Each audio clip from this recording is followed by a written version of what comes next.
गांव की शांत सी गर्मियों में जब सब कुछ बिल्कुल नॉर्मल लगता है, तब एक सच छुपा होता है जो नॉर्मल बिल्कुल भी नहीं होता। तुम्हारा सबसे अच्छा दोस्त वही है, लेकिन अंदर से वो नहीं है। उसकी मुस्कुराहट वही है, आवाज़ वही है, यादें भी वही है, लेकिन फिर भी वो हिकारू नहीं है। ये कहानी सिर्फ दोस्त की नहीं है, ये कहानी है पहचान, खौफ और उस चीज़ की जो इंसान का चेहरा पहनकर जिंदा रह रही है। Welcome to the world of the summer Hikaru tide, जहाँ गर्मियाँ सिर्फ गर्मी नहीं बल्कि डर भी लेकर आती है।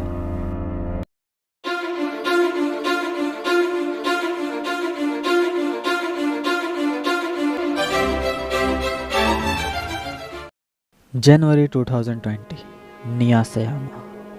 एक घने जंगल में एक लड़का अपने फ्रेंड हिकारू को ढूंढ रहा है और हिकारू जख्मी हालत में है। ना वो चल सकता है और ना बोल सकता है। तभी उसके सामने एक बबल गम टाइप का केमिकल्स आता है। हिकारू हल्की आवाज़ में कहता है, मुझे फ़र्क नहीं पड़ता तुम कौन हो, बस मेरे साथ रहो। फिर वो चीज़ अचानक से उसके अंदर चली जाती है। फिर हम पहुंचते हैं जुलाई 2020, कोबिताची विलेज, जहां दो फ्रेंड युशिका और हिकारू गर्मी से परेशान हैं। वो दोनों आइसक्रीम शॉप के बाहर आइसक्रीम खा रहे हैं। तभी हिकारू कहता है, ये क्या अत्याचार है। फिर युशिकी कहता है, तुमने ठीक से नहीं कहा, ऐसा लग रहा तुमने अत्याचार को आचार कहा है या फिर प्रचार। वो मोमेंट काफ़ी अच्छा होता है। तभी युशिकी कहता है, तुम एक हफ्ते तक उस पहाड़ों में लापता थे, लेकिन तुम्हें अभी भी कुछ याद नहीं।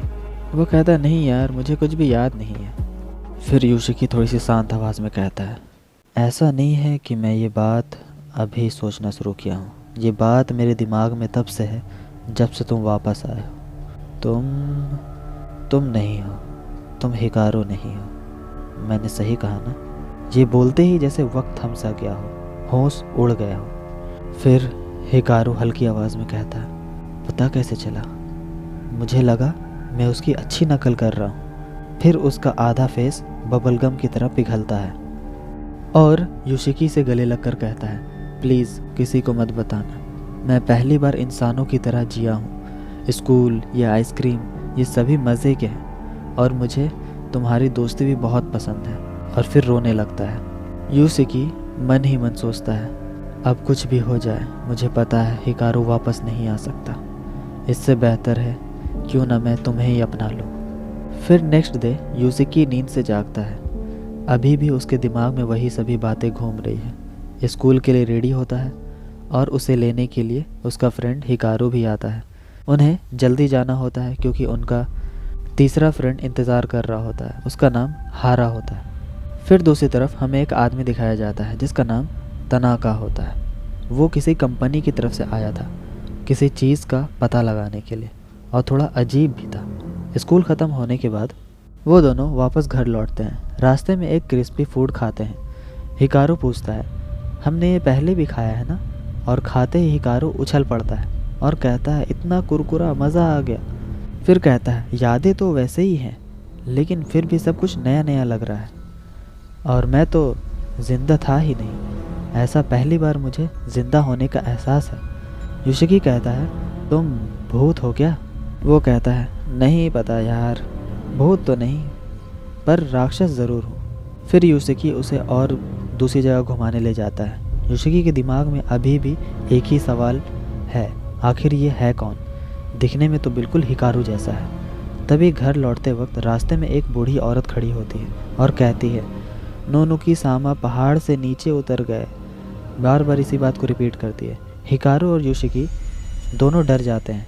फिर हिकारू जैसे ही कदम बढ़ाता है, वो बुढ़िया डर जाती है और कहती है, मेरी तरफ मत आओ, और वो डर के मारे अपने घर चली जाती है भागकर। फिर थोड़ी देर बाद युशिकी पूछता है, हे सुनो, हिकारू सच में मर गया है? वो कहता है, नफ्स भी चल रही है और शरीर भी गर्म है, लेकिन वो मर चुका है। युशिकी कहता है, तुमने उसे मारा?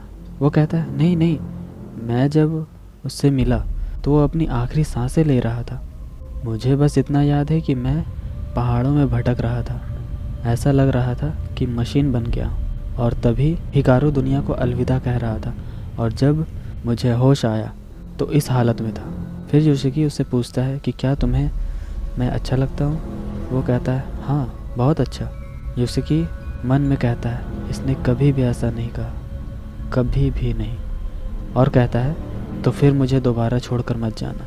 फिर अपने घर चला जाता है। फिर एक अजीब चीज़ होती है। एक इंसान की बॉडी शेप जैसा ही, लेकिन इंसान नहीं, उस बुढ़िया की तरफ जाता है और उसके घर के दरवाजे के पास आकर कहता है मिस मत्सुरा, मिस मत्सुरा। और इसी बात को रिपीट करता रहता है। वो कहती है आखिर इतनी रात भला कैसे कोई आ सकता है? फिर अचानक से उसके पीछे से आवाज़ आती है मैं अंदर आ गया हूँ। और फिर सीन शिफ्ट होता है और दूसरे ही पल हमें ये पता चलता है कि पुलिस आई है, और क्योंकि वो बूढ़ी औरत मर चुकी है। फिर दूसरी तरफ एक बूढ़ा आदमी सर पर हाथ रखकर कहता है अब मेरी बारी है, अब मेरी बारी है, नोनोकी साहब आ रहे हैं। पुलिस आपस में बात करते हैं तो एंडो की पूजा बेअसर रही, अब क्या होगा तकेड़े। दूसरी तरफ हमें दिखाया जाता है कि वो तनाके कहता है वैसे वो चीज़ आसान तो बिल्कुल भी नहीं है। और यहीं पर एपिसोड एंड हो जाता है। तो आपको ये वीडियो कैसा लगा आप कमेंट बॉक्स में ज़रूर बताएं। हम मिलते हैं नेक्स्ट एपिसोड में।